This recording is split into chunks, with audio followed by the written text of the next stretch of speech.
Welcome to restart परीक्षा। आज 4 अप्रैल है। तो आज के जितने भी इम्पोर्टेंट क्वेश्चन होंगे करंट अफेयर्स के, तो वो सारे इस वीडियो में शेयर करेंगे। तो चलिए स्टार्ट करते हैं। पहला क्वेश्चन है हमारा, हाल ही में चीन ने किस प्रदेश के 30 स्थानों के नाम बदल दिए? तो ये अभी चीन ने अरुणाचल प्रदेश के 30 स्थानों के नाम बदल दिए हैं। इसमें लगभग 12 पहाड़, 4 नदियां, एक झील, एक माउंटेन और 11 आवासीय क्षेत्र हैं। कुछ खाली जमीन है, उसको ही बदल दिया है। चीन अरुणाचल प्रदेश को तिब्बत का हिस्सा मानता और अपना कहता है उसको। और ये कई बार ऐसी हरकतें कर चुका, और ये तीसरी बार शायद ये नाम चेंज कर रहा है। किए हैं इसने 30 जगहों का। इसके अलावा जब भी कोई खिलाड़ी होते हैं अरुणाचल प्रदेश से जो बिलोंग करते हैं, वो जब इंडियन टीम्स एशियन गेम्स में, जब भी एशियन गेम्स हुए तो वहाँ गए, तो लास्ट टाइम उन्होंने उन खिलाड़ियों को भी वीज़ा नहीं दिया। कहा कि ये अब अरुणाचल प्रदेश के हैं, तो हमारा ही हिस्सा है, उनको वीज़ा की जरूरत नहीं है। तो उनको वीज़ा नहीं दिया गया था, तो इस वजह से पूरी टीम ही नहीं जा पाई उस तरफ। राइट। तो अभी ये इन्होंने नाम चेंज किया और ये क्लेम कर रहा है कि अरुणाचल प्रदेश हमारा है, चीन का है।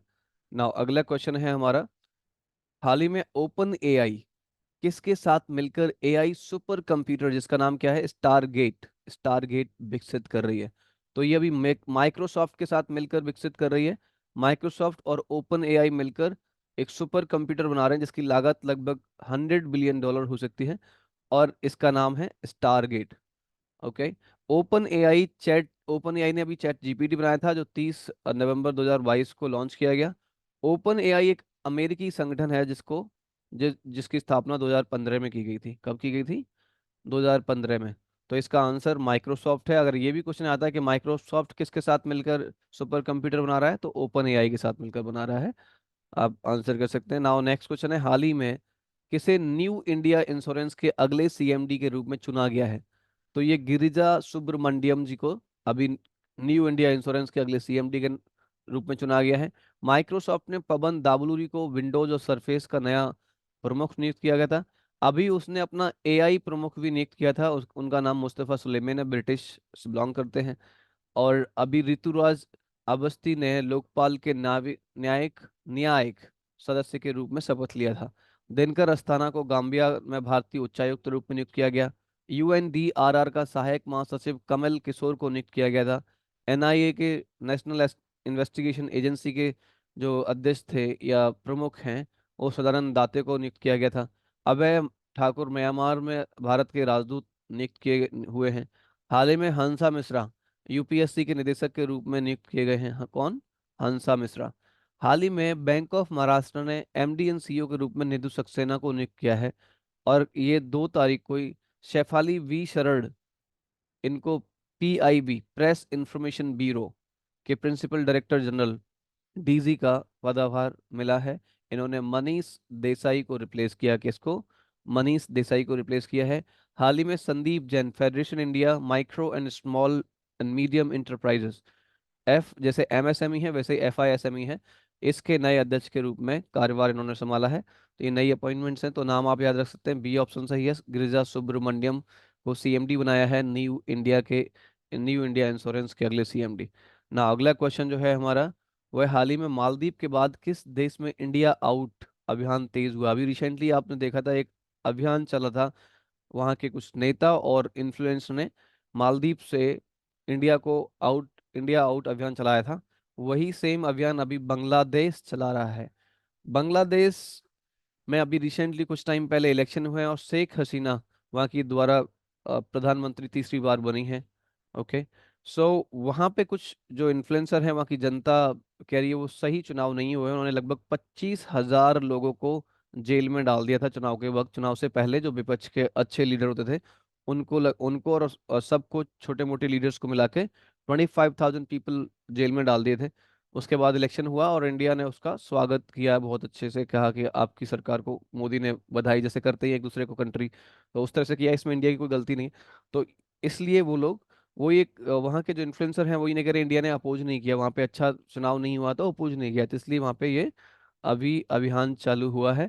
और ये जो हो रहा है बांग्लादेश में हुआ है, यही रूस में पिछले कई सालों से कई चुनाव में किया गया है कि व्लादिमीर पुतिन जब भी इलेक्शन होता है उससे पहले अपने सारे जो विपक्ष के अच्छे लीडर्स होते हैं उनको जेल में डाल देते हैं। तो ये कंट्री कौन सा है? बांग्लादेश। नाउ अगला क्वेश्चन है हमारा, हाल ही में आईएएफ ने कौन सा 10 दिवसीय युद्ध अभ्यास किया है, युद्ध अभ्यास शुरू किया है? तो ये गगन शक्ति युद्ध अभ्यास अभी शुरू किया है। भारतीय वायुसेना ने ये गगन शक्ति अभ्यास अभी जस्ट स्टार्ट किया है, और ये 1 अप्रैल से स्टार्ट हुआ है। पोखरण स्थित फील्ड फायरिंग रेंज में इसको अभ्यास को किया जाएगा और 10 दिन तक चलेगा। इसमें लगभग 10,000 वायुसैनिक भाग ले रहे हैं। ये हर 5 वर्ष बाद होता है, 5 वर्ष में गगन शक्ति अभ्यास होता है। गगन शक्ति आखिरी बार 2018 में हुआ था।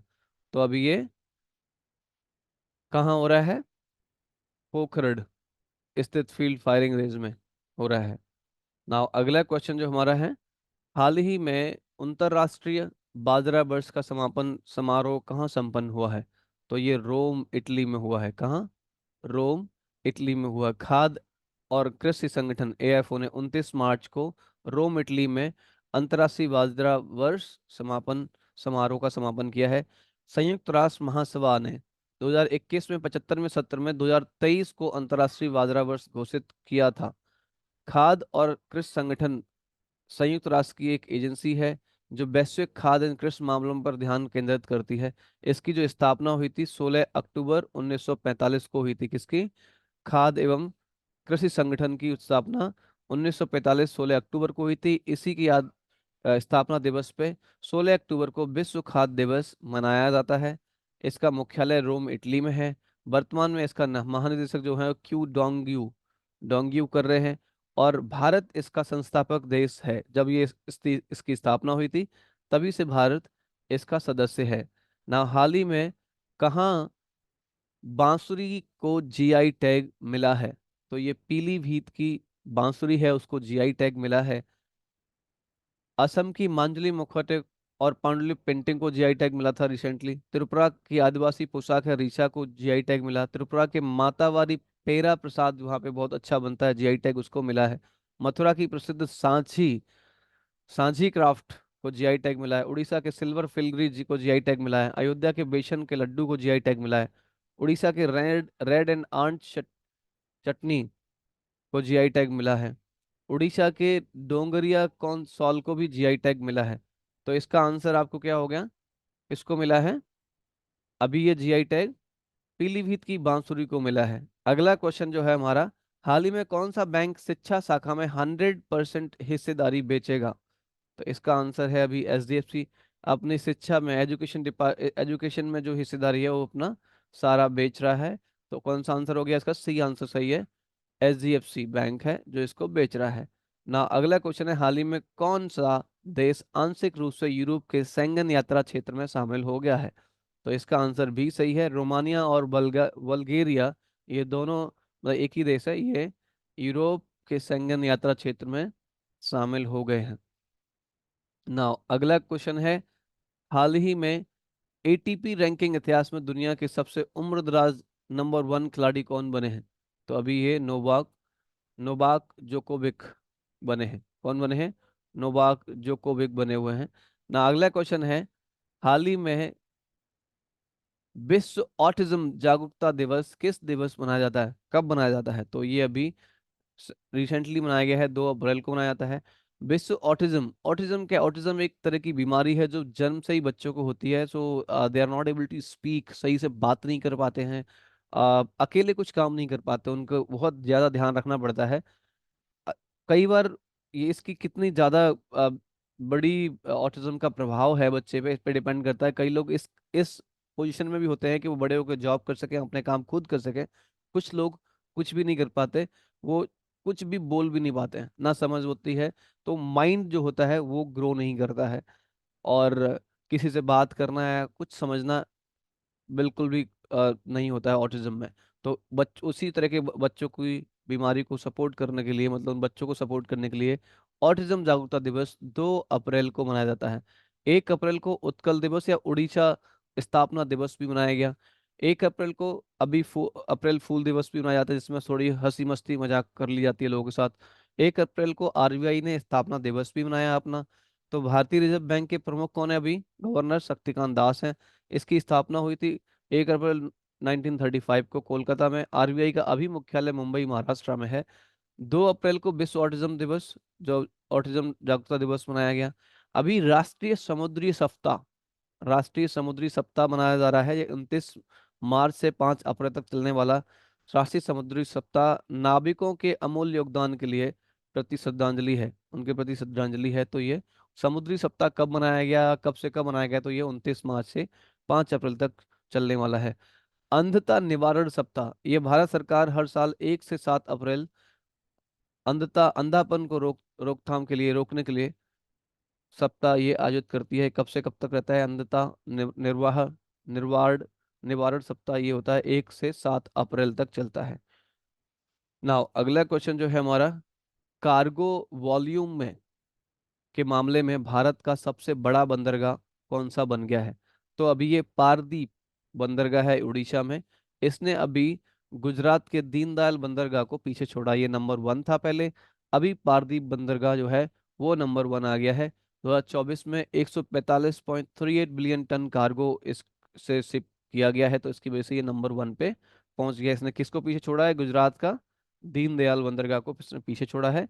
और नंबर 1 पे पारदीप बंदरगाह जो उड़ीसा में पड़ता है वो नंबर 1 आ गया है।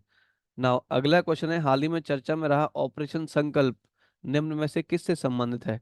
तो ये इसका आंसर ए ठीक है, इसका आंसर ए सही है। समुद्री सुरक्षा से रिलेटेड है ऑपरेशन संकल्प। भारतीय नौसेना ने भारतीय जहाजों की सुरक्षा सुनिश्चित करने के लिए ओमान की खाड़ी में ये ऑपरेशन संकल्प शुरू किया, और समुद्री क्षेत्र में बढ़ते तनाव के जवाब के रूप में इसको शुरू किया गया है। भारतीय नौसेना का ऑपरेशन संकल्प एक सफल प्रयास है उनको समुद्री क्षेत्र में बढ़ते तनाव के लिए। ना ऑपरेशन अजय, अभी कुछ टाइम पहले 2023 में फिलिस्तीन में हमास के टेररिस्ट ने अटैक किया था, टेररिस्ट ने। तो वहां से इंडियन लोगों को निकालने के लिए ऑपरेशन अजय चलाया गया था। ऑपरेशन कावेरी, गृह युद्ध से प्रभावित सूडान में भारतीय जो लोग फंसे थे वहां से निकालने के लिए ये ऑपरेशन कावेरी चलाया गया था। और ऑपरेशन गंगा, रशिया और यूक्रेन की जब लड़ाई हुई थी तो वहां से उसके आसपास जो फंसे लोग, उसके पड़ोसी देशों में या यूक्रेन में फंसे लोगों को बाहर निकालने के लिए ये ऑपरेशन चलाया गया था। ऑपरेशन गंगा 2022 में, ऑपरेशन कावेरी 2023 में, ऑपरेशन अजय 2023 में, और अभी 2024 में ऑपरेशन संकल्प। ये रिलेटेड है समुद्री सुरक्षा से। नाउ अगला क्वेश्चन हमारा है, हाल ही में किसे भारत के शीर्ष रैंक वाले शतरंज खिलाड़ी बने हैं? कौन बना है भारत के शीर्ष रैंक वाले शतरंज के खिलाड़ी बने हैं? तो ये अर्जुन एरिगेसी को अभी ये टॉप पे पहुंच गए हैं इस रैंकिंग में। एंड 2756 की मानक रेटिंग के साथ ये नंबर 1 पे पहुंच गए हैं, और दुनिया में 9वें स्थान पर हैं। दुनिया में कितने स्थान पे हैं? 9वें स्थान पे हैं, और इंडिया में नंबर 1 पे हैं। इन्होंने अभी इस मामले में 5 बार के विश्व चैंपियन विश्वनाथ आनंद को पीछे छोड़ा है। किसको छोड़ा है? विश्वनाथ आनंद को छोड़ा है। FIDE रैंकिंग में 21 वर्षीय अर्जुन के बाद दूसरे भारतीय रैंकर हैं विश्वनाथ आनंद। ये सेकंड नंबर पे है। किस नंबर पे हैं? सेकंड नंबर पे हैं। नाउ अगला क्वेश्चन है, राष्ट्रीय खो खो चैंपियनशिप 2023-24 का पुरुष टाइटल किसने जीता है? तो ये दोनों ही टाइटल अभी महाराष्ट्र ने महिला और पुरुष टाइटल दोनों ही जीते हैं। ये 56वीं राष्ट्रीय खो खो चैंपियनशिप अभी बिहार टीम ने क्लीन स्वीप करते हुए पुरुष और महिला दोनों जीता था।